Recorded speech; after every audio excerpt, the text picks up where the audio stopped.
Hello guys, hi, hello and welcome to Shankar IAS Academy's daily current affairs analysis, and today's date is 13/2/2026. Please like, comment, share and subscribe to our YouTube channel and hit on the bell icon if you want to receive instant updates.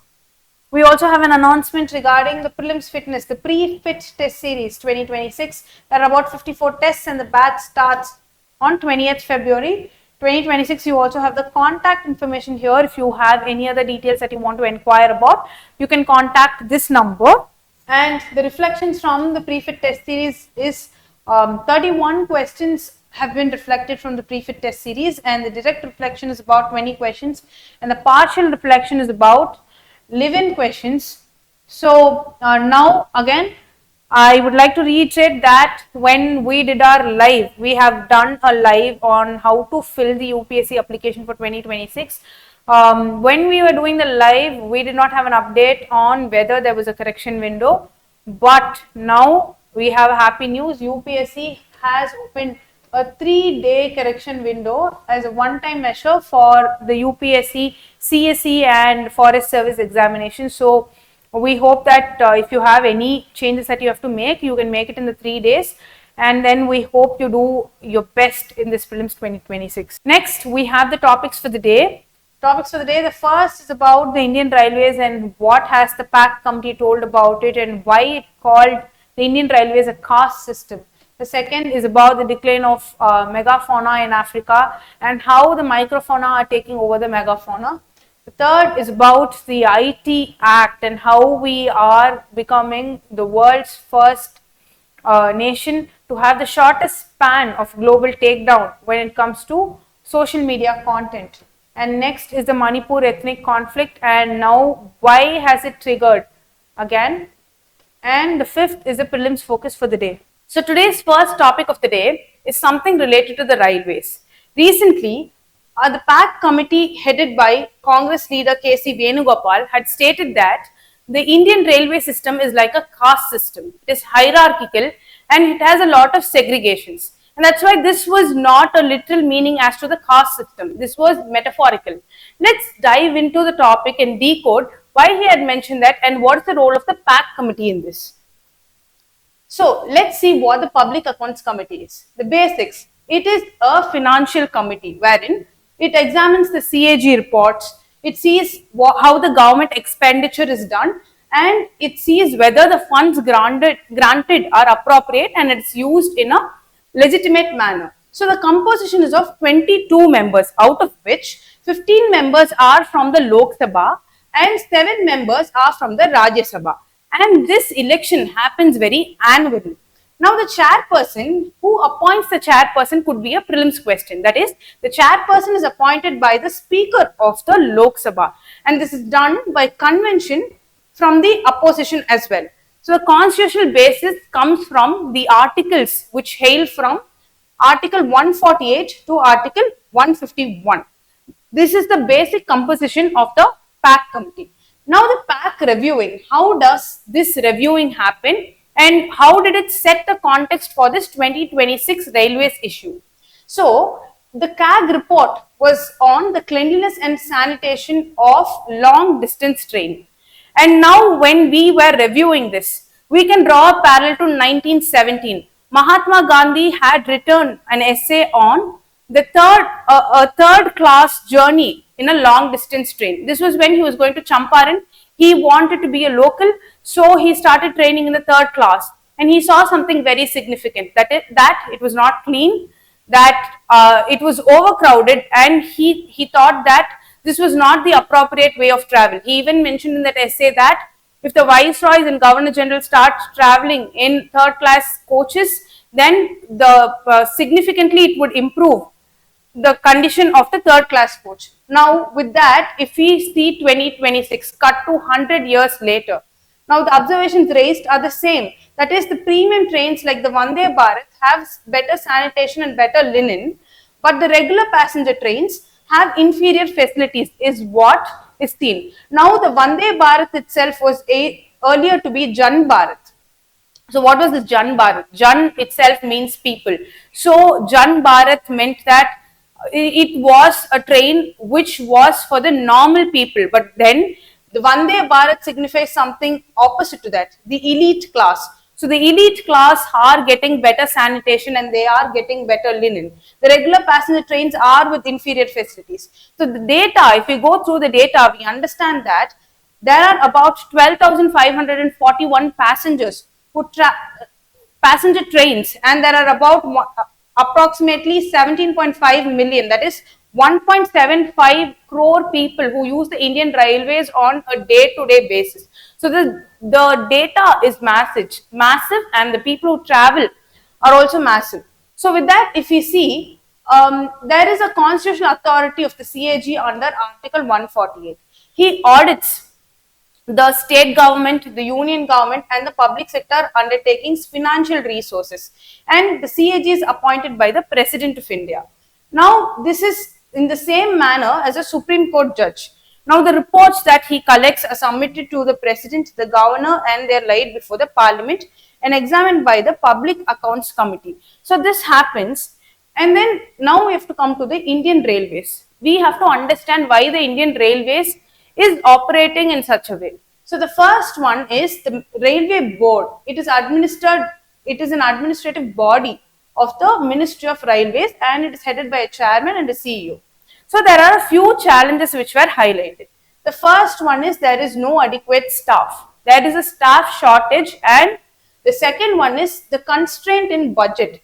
There is a budgetary constraint, and the third one is there is limited amount of stop gaps. So why do we need stop gaps here? We don't need stop gaps here because it helps us to clean the particular area that we use for sanitation again and again. And the fourth one is the passenger load. There is a higher passenger load. Even in 1917, when Mahatma Gandhi came, he mentioned that there are about 35 people in a coach which could only accommodate 22 people. This is the sad Indian reality. Even today, there are about a lot of overcrowding in the general coaches that happen. So this is a reality even today. Now there are a few initiatives which are mentioned. The first one is introduction of quick watering stations. And again, with this, there was another initiative. This was included. That was the Atma Bharat station.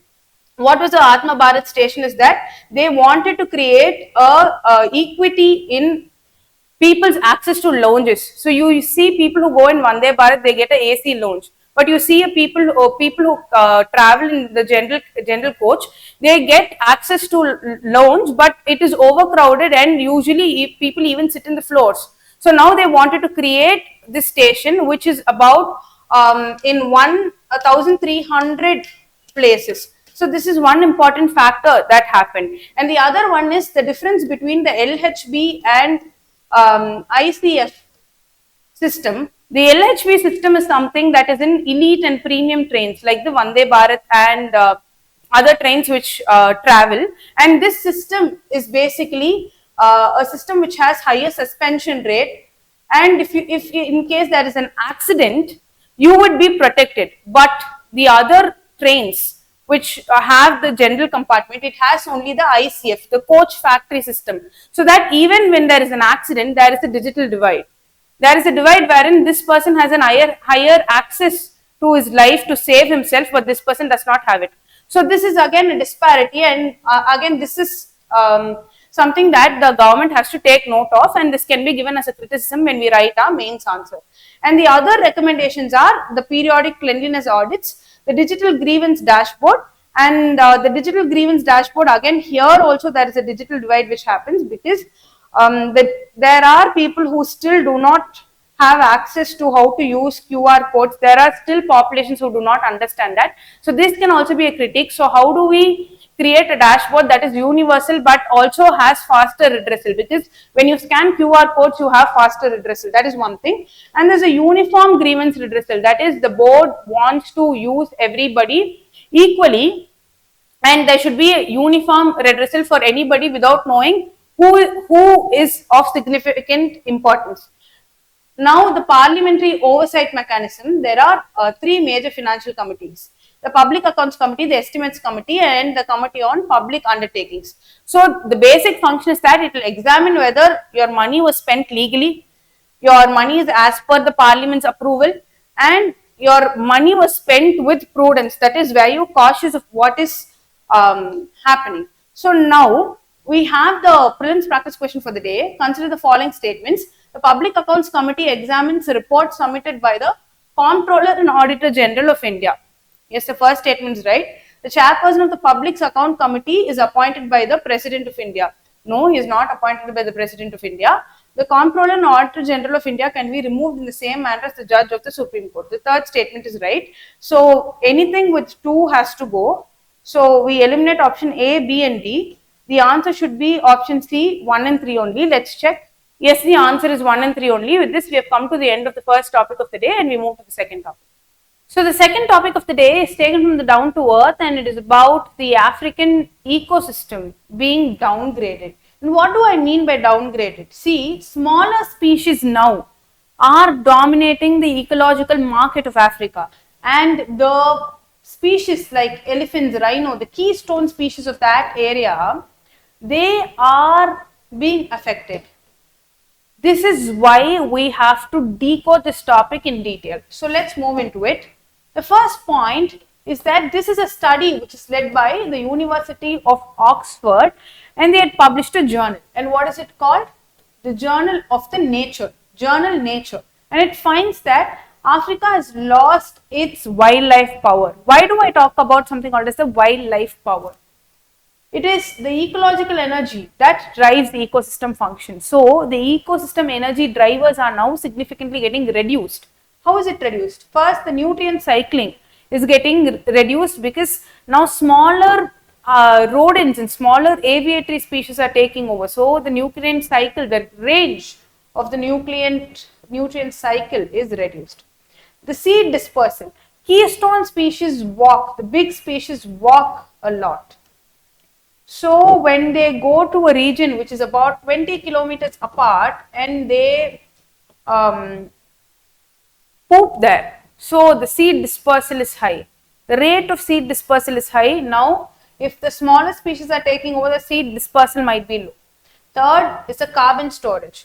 Carbon storage is also increasing and reducing, and there is a disparity there. Fourth is the shaping of the landscape. A landscape shaping that happens. African ecosystems now function at less than 2/3 of their ecological levels. The historical ecological levels are reduced. These animals once played a dominant role. What animals am I talking about? The rhinos, the elephants, the lions.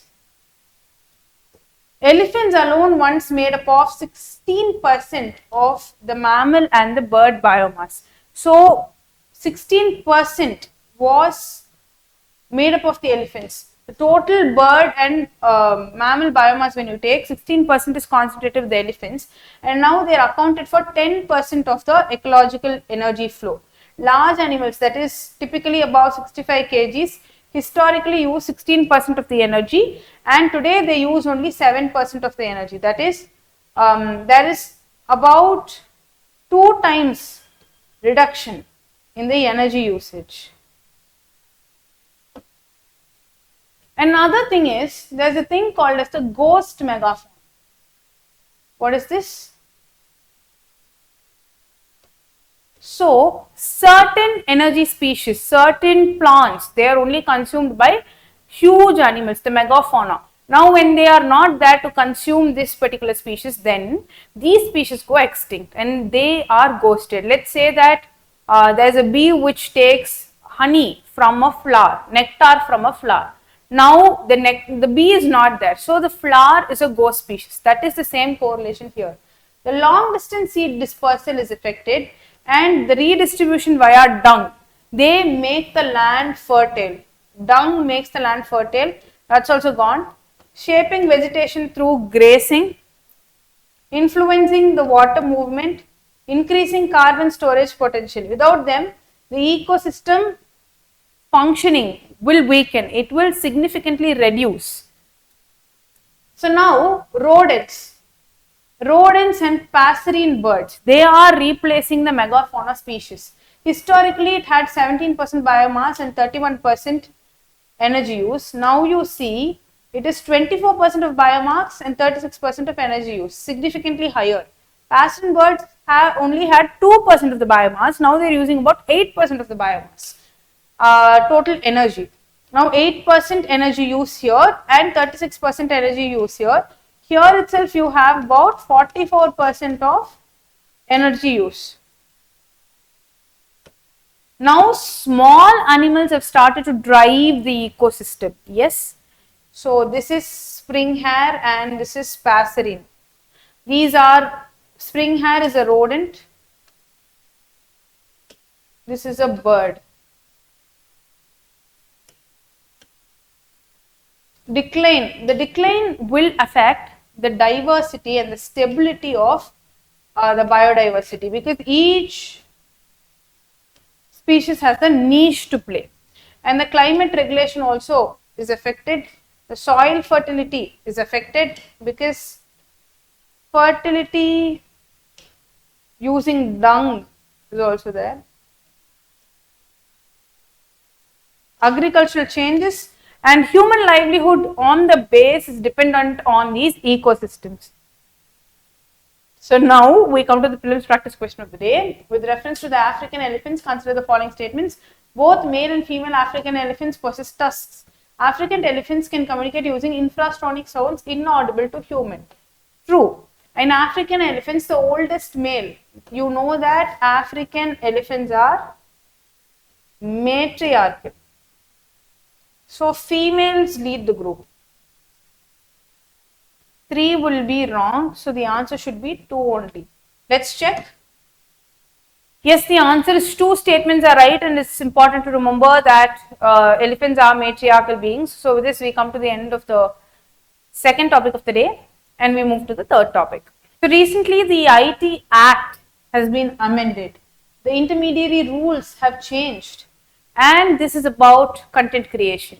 So let's dive what the topic is. So now India is pushing the social media companies to block content quicker. If they think that some content is malicious, it's not necessary. They're asking the companies to block content quickly. Earlier they had a 36 hours time span. Now they only have a 3-hour time span, and we know that YouTube, WhatsApp, Twitter, now so-called X, Instagram all have a lot of synthetically generated information. So now we have the use of AI as well here. So now the new information timeline is the shortest takedown window, and this is shorter than many government takedowns in the world. So now what is happening? The legal framework, the parent law, is from the Information Technology Act 2000. In section 79, it provides safe harbor protection to intermediaries. The IT, the Intermediary Guidelines and Digital Media Ethics Code Rules 2021, is notified under the section 87 of IT Act.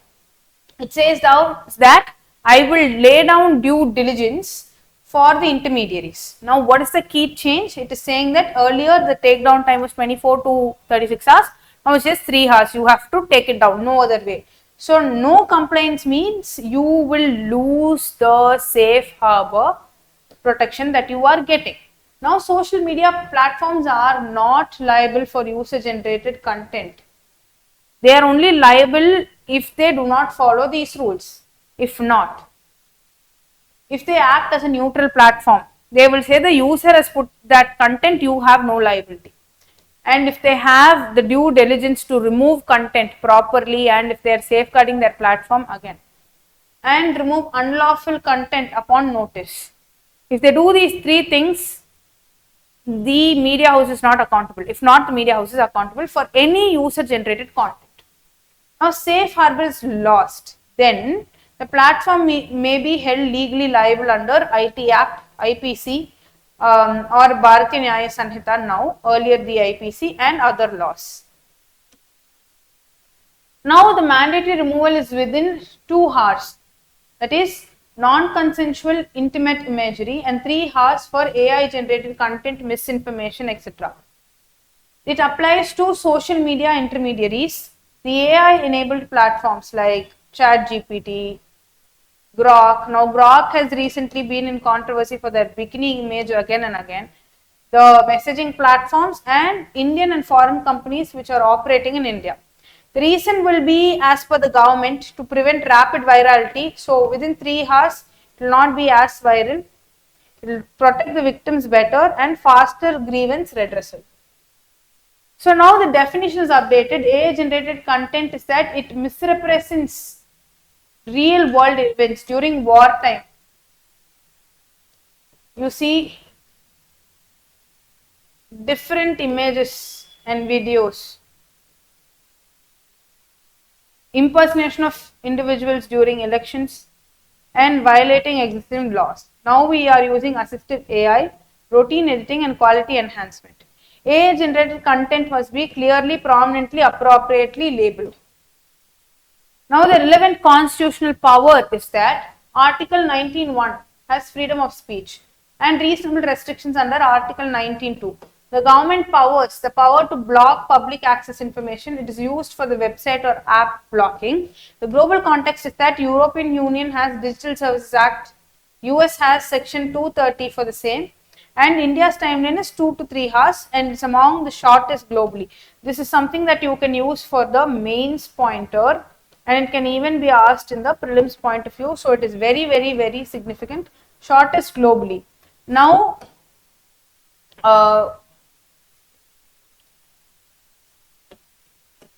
now we have the prelims practice question for the day.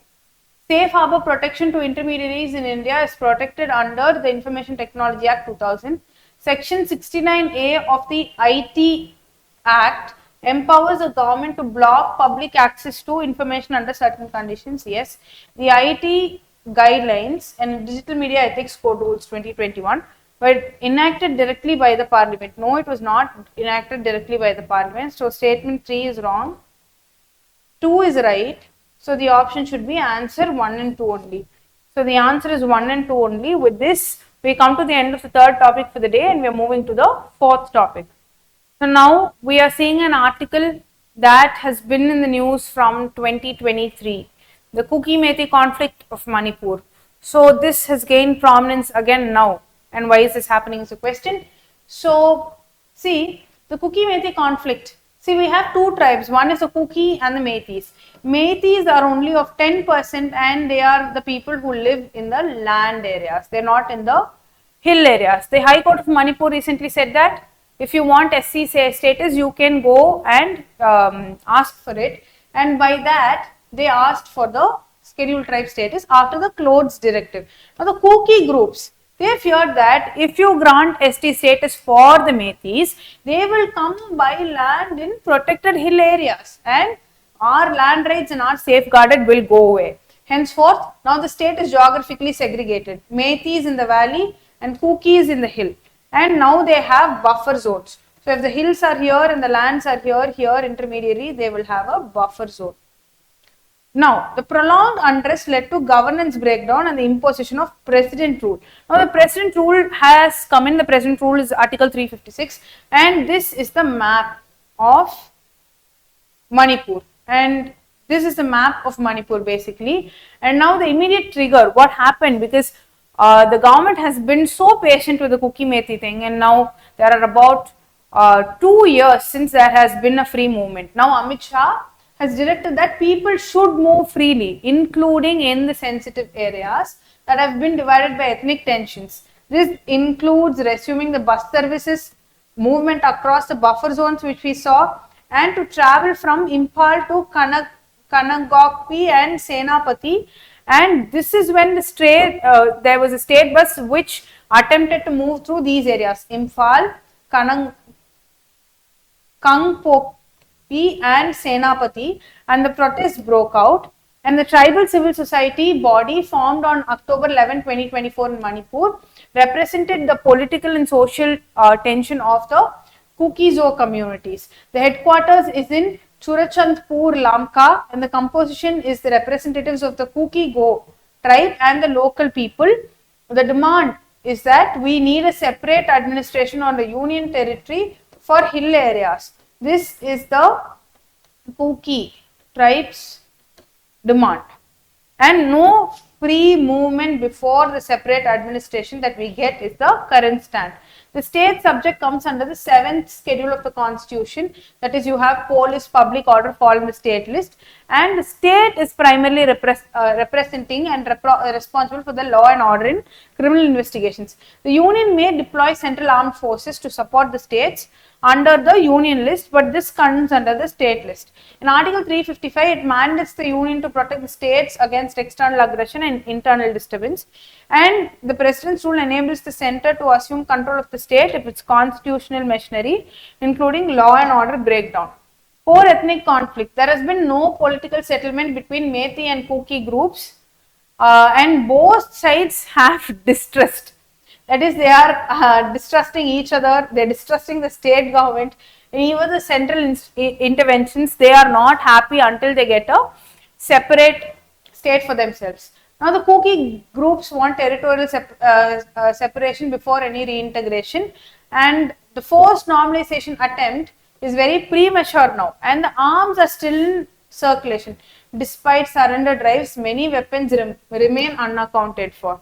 So, de-weaponization is happening. That is, if we need immediate security, we need to ask the people to give back the looted arms and the illegal arms, and restore rule of law through neutral and representative force, and tighten suspension of operation terms and anti-extortion measures. They strengthen the special units to curb illegal taxation and abductions. These all should happen.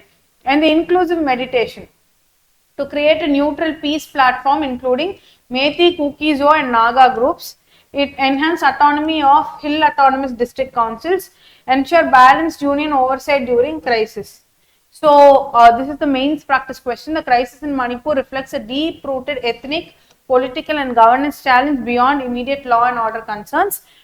Discuss. So, this is the mains practice question of the day. You can send across your answer copies so that we can aid you better in your preparation. And with this, we are moving to the prelims practice question for the day.